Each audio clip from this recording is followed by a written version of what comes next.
প্রধান উপদেষ্টা তিনি একটি বক্তৃতা দিয়েছেন, বক্তব্য করেছেন জাতির উদ্দেশ্যে, এবং সেই বক্তব্যে তিনি কিছু সংস্কারের কথা বলেছেন, কতগুলো বিষয়, এবং সেখানে সংস্কারের জন্য যারা দায়িত্বে যাদেরকে দিয়েছেন তাদের নামও তিনি উল্লেখ করেছেন। এবং তিনি মোটামুটিভাবে তার যে একটা ভিশন এই ইন্টারিম সরকারের, সেই ভিশনটার কথা মোটামুটি মোটা দাগে তিনি তুলে ধরেছেন।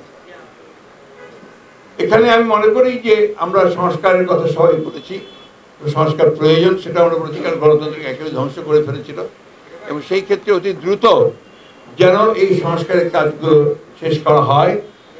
মূল যে বিষয়টা রয়েছে গণতন্ত্রের জন্যে, যে জনগণের প্রতিনিধিদের শাসন, তাদের পরিচালনা, তাদের শাসন, জনগণের নির্বাচিত পার্লামেন্ট দিয়ে দেশ চলবে, সেই বিষয়টা যেন আপনার অবশ্যই দ্রুততার সঙ্গে আপনার সমাপ্ত হয়, সেটাই আমাদের প্রত্যাশা থাকবে।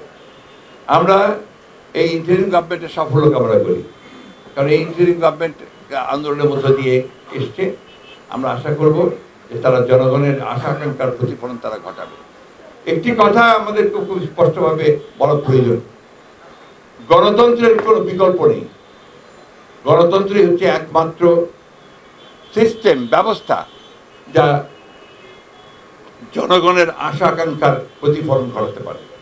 সেই জন্যই গণতান্ত্রিক রাষ্ট্র ব্যবস্থা, গণতান্ত্রিক সহজ ব্যবস্থা, গণতান্ত্রিক প্রতিষ্ঠানগুলোকে তৈরি করা হচ্ছে আমাদের সবচেয়ে বড় গুরুত্বপূর্ণ কাজ। কিন্তু সেই কাজটাও জনগণের অংশীদারত্ব থাকতে হবে। জনগণ কি চায়, জনগণ কিভাবে জিনিসটা দেখতে চায়, সেই বিষয়টা থাকতে হবে।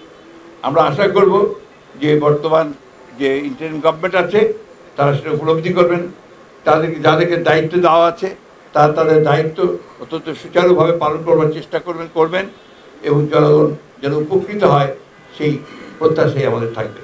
আমি বক্তব্য দীর্ঘ করতে চাই না। বিভাগীয় শহরগুলোতে র্যালি হবে 15 তারিখ। এখানে আরেকটি বিষয় আমার বাদ পড়ে গেছে বলি, আমরা 15 তারিখে বিভাগীয় শহরগুলোতে অর্থাৎ মহানগরগুলোতে সেখানে ওই গণতন্ত্রের সমাবেশ অনুষ্ঠিত হবে, র্যালি হবে। এটা আপনার মনে রাখবেন, এটা আপনারা জানাবেন।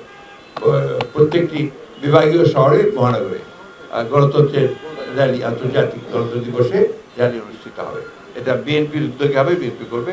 আমরা আশা করবো যে সমস্ত গণতান্ত্রিক মানুষ, সমস্ত গণতন্ত্রের দলগুলো এখানে সম্পৃক্ত হবেন।